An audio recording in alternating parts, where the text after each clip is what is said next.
고양 동산 취락지구 도시개발사업 주민설명회에 오신 주민 여러분을 환영합니다.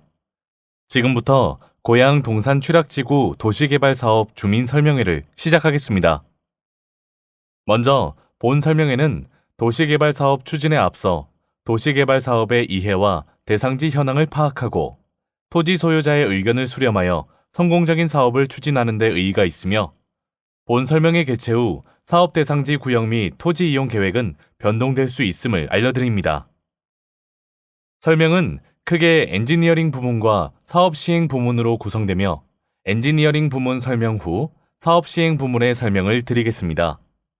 엔지니어링 부문은 도시개발 사업의 이해, 개발 구상 순으로 진행하겠습니다. 먼저 도시개발 사업의 이해입니다. 도시개발 사업은 계획적이고 체계적인 도시개발을 도모하고 쾌적한 도시 환경의 조성과 공공복리 증진을 위하여 도시개발법에 따라 단지 또는 시가지를 조성하기 위하여 시행하는 사업으로서 민간 주도의 개발 사업 시 주로 선택됩니다. 금해 도시개발 사업을 추진하는 대상지는 지작물이 과다하고 이로 인한 보상 규모, 이주 대책 등의 주민 민원 발생 우려가 있으며 대상지 내 토지의 지가 상승에 따라 사업성이 부족하여 공영개발 방식으로 추진은 어려울 것으로 예상됩니다. 도시개발 사업은 주거, 상업, 문화, 복지 등이 포함된 시가지 조성을 위한 개발 사업으로 도로, 공원 등 개발에 필요한 인프라의 동시 구축이 가능하여 낙후지역 개발 사업에 적합합니다. 실시계획 인가 시 도시관리계획 변경 결정 의제 처리가 가능하며 토목, 건축공사 병행으로 사업기간 단축이 가능합니다. 또한 관련법에 따라 지방세, 농지보전 부담금, 대체 산림자원 조성비 감면이 가능하며 특히 환지방식 도시개발 사업은 개발 부담금이 면제되는 사업입니다. 도시개발 사업의 유형은 수용-사용 방식, 환지 방식, 혼용 방식 등 세 가지로 구분되며 수용-사용 방식은 사업 시행자가 토지 수용의 방법으로 토지를 전부 취득하여 시행하는 방식으로 사업 시행자가 토지를 수용함으로써 종전 토지 소유자의 권리를 취득하게 됩니다. 환지 방식은 종전 토지를 개발 계획과 환지 계획을 통해 토지 소유자에게 재분배하는 것으로 토지 소유권의 변동 없이 각 토지의 위치, 토지의 이용 상황 및 환경 등을 고려하여 새로이 조성되는 토지에 기존의 권리가 이전됩니다. 혼용 방식은 수용-사용 방식과 환지 방식을 혼용하여 시행하는 방식을 말합니다. 각 사업 방식의 차이를 수용-사용 방식과 환지 방식을 중심으로 설명드리겠습니다. 시행자에 있어 수용-사용 방식은 국가, 지자체, 공공기관, 적격건설업체, 조합, 국공유지를 제외한 토지 면적의 3분의 2 이상을 보유한 토지 소유자 등이 시행자가 되며 환지 방식은 토지 소유자 또는 토지 소유자가 설립한 조합이 시행자가 됩니다. 이주 대책의 경우 수용-사용 방식은 도시개발 사업 시행에 따라 생활의 근거를 상실하게 되는 자를 위한 이주 대책 수립이 필요한 반면 환지 방식은 사업 시행 후 환지를 통해 토지를 되돌려 받기 때문에 이주 대책 수립 대상에 해당되지 않습니다. 또한 수용-사용 방식은 토지 수용에 따른 강제 취득에 있어 토지 수용을 위한 보상금 일괄 지급이 필요하지만 환지 방식은 이에 해당되지 않습니다. 수용-사용 방식이 환지 방식에 비해 사업 소요 기간 단축이 가능하나 초기 사업비 부담이 크고 토지 등의 보상비에 따른 민원 발생 우려가 있는 반면 환지 방식은 상대적으로 사업 소요 기간이 장기화되는 경향이 있으나 초기 사업비 부담이 적고 토지 소유자의 소유권이 보장되며 토지 소유자에게 개발이익 분배가 가능한 특징이 있습니다. 이와 같은 환지 방식의 특징으로 인해 2017년 말 현재 경기도 내 민간 도시 개발 사업 중 60%가 환지 방식으로 추진 중에 있으며 동산 취락지구 도시개발 사업도 환지 방식으로 추진될 예정입니다. 도시개발 사업의 과업 수행 절차에 대해 설명드리겠습니다. 대상지는 개발 제한 구역을 일부 포함하고 있어 도시개발구역 지정 제안서와 개발 제한 구역 추가 해제 신청서를 작성하여 인허가 기관인 고양시에 제출합니다. 고양시는 도시개발구역 지정에 대한 타당성을 검토하고 타당성이 충분하다고 판단되는 경우 고양시에서 경기도에 개발 제한 구역 해제를 요청하여 개발 제한 구역 해제 절차를 이행하고 해제 절차가 완료되면 추진위원회에 도시개발구역 지정 제한 수용을 통보합니다. 고양시에서 도시개발구역 지정이 위반되면 관련 부서 및 기관 협의, 주민의견 청취, 도시계획위원회 심의 등을 거쳐 도시개발구역을 지정합니다.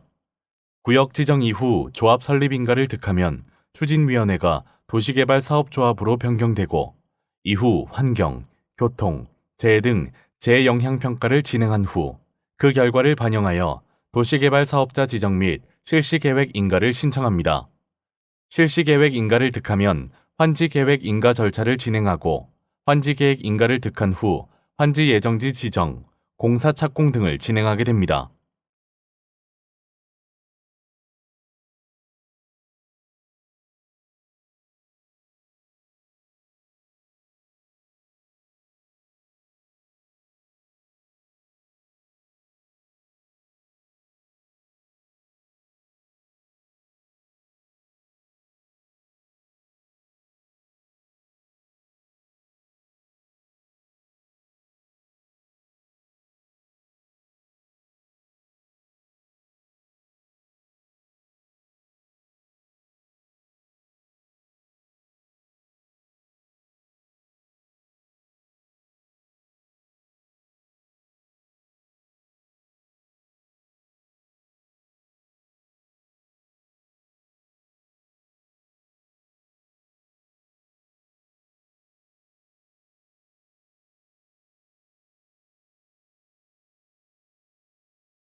사업 추진에 따른 소요 기간은 도시개발구역 지정 제안서와 개발제한구역 추가 해제 신청서 작성 및 제출부터 구역 지정 위반 결정에까지 약 26개월이 소요될 것으로 예상됩니다. 이후 조합 설립 인가부터 환지 계획 인가 및 환지 예정지 지정 약 14개월이 소요될 것으로 예상되며 이에 따라 구역 지정 제안부터 환지 예정지 지정 완료까지 총 약 40개월이 소요될 것으로 예상됩니다. 다음은 개발 구상안에 대하여 설명드리겠습니다. 먼저 사업 목적입니다. 삼송 택지 개발 사업 등 주변 지역 개발로 사업 대상지는 상대적으로 낙후된 지역으로 삼송 역세권 지역에 포함되나 개별 개발에 의해 난개발이 초래되고 있습니다. 따라서 계획적이고 친환경적인 개발을 통해 지역 주민의 주거 환경 개선 및 편익을 도모하고자 합니다. 사업 대상지는 경기도 고양시 동산동 77-17 1원의 약 38만 7천 제곱미터로 시행기간은 실시계획 인가일로부터 환지처분일까지이며 사업 방식은 도시개발법에 의한 환지방식 도시개발 사업, 사업 시행자는 토지소유자 조합입니다. 대상지의 표고는 전체 면적의 약 75%인 29만 2천 제곱미터가 높이 30m 이하의 낮은 표고를 형성하고 있으며 전체 면적의 약 87%가 경사도 15도 이하를 보유하고 있어 남측 임야와 접한 일부 지역을 제외하면 전체적으로 개발에 유리한 평탄한 지형을 형성하고 있습니다. 지목별 토지 이용 현황은 대지, 임야, 전이 전체 면적의 약 73%인 28만 3,200제곱미터를 차지하며 소유자별 현황은 전체 면적의 약 81%를 사유지가 차지하고 있습니다. 건축물의 용도별 현황은 주거 용도와 근린생활 용도가 전체의 약 77%를 차지하고 있으며 전체 건축물의 약 47%가 25년 이상의 노후도를 보이고 있습니다. 대상지의 도시관리계획 현황입니다. 용도지역은 제1종 일반 주거지역과 자연녹지 지역이 결정되어 있으며 제1종 일반 주거지역은 지구단위 계획구역, 자연녹지 지역은 현재 개발제한구역으로 결정되어 있습니다. 대상지 내 기반시설은 집단 취락 해제를 위한 지구단위 계획 수립 시 기반시설 계획 내용으로 도로, 공원, 주차장, 사회복지시설, 하천, 공공공지가 결정되어 있습니다. 도시개발구역은 도시개발법 및 도시개발 업무 지침의 구역 설정 기준에 따라 동산취락 지구단위 계획구역계와 도시계획시설 및 개발제한구역 환경평가 등급 기준으로 경계를 설정하였습니다. 개발제한구역 환경평가 등급은 1, 2등급의 토지는 제외하였으며 포함이 불가피한 지역은 공원, 녹지 등 보존이 가능한 용도로 계획할 예정입니다. 토지 이용 계획 수립을 위한 계획 지표 설정입니다. 계획 밀도는 2030년 고양도시 기본계획상 점일 기준인 헥타당 150인으로 설정하였고, 이에 따라 인구는 5,805인, 가구는 2,360세대로 계획하였습니다. 주택 유형별 배분은 환지 방식으로 추진됨에 따라 미적용 가능하며, 도로율은 15%에서 30%를 계획하여야 하나 교통영향평가 결과 등에 따라 조정 가능합니다. 주차장은 2,322제곱미터 이상이어야 하며 초등학교는 1개소가 필요할 것으로 판단되나 관할교육청 협의 결과에 따라 계획 여부가 결정됩니다.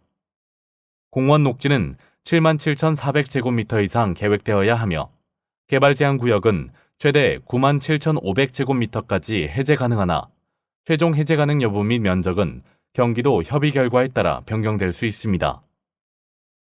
개발 계획안입니다. 주거용지와 기반시설 용지로 구분하였으며 주거용지는 전체 면적의 약 56%를 차지하며 단독주택용지, 공동주택용지, 준주거용지로 계획하였습니다. 주간선 도로로부터의 접근과 자연지형 등을 고려하여 고양대로 인접부에 공동주택용지와 준주거용지를 집중 배치하였으며 대상지 남측 경사지에 단독주택용지를 계획하였습니다. 기반시설 용지는 전체 면적의 약 44%를 차지하며 학교 용지, 공원 녹지, 교통시설 용지, 하천 등으로 구분됩니다.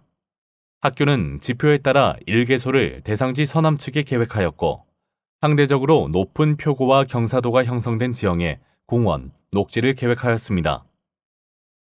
기반시설 용지 세부 계획입니다.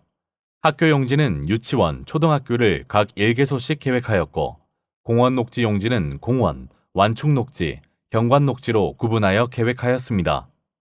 교통시설 용지는 도로, 주차장이 계획되었으며 기타 시설 용지는 공공공지와 하천 등으로 계획하였습니다. 개발 계획안에 따른 조감도입니다. 이상으로 엔지니어링 부문 설명을 마치겠습니다. 다음은 사업 시행 부문에 대한 설명이 있겠습니다. 감사합니다.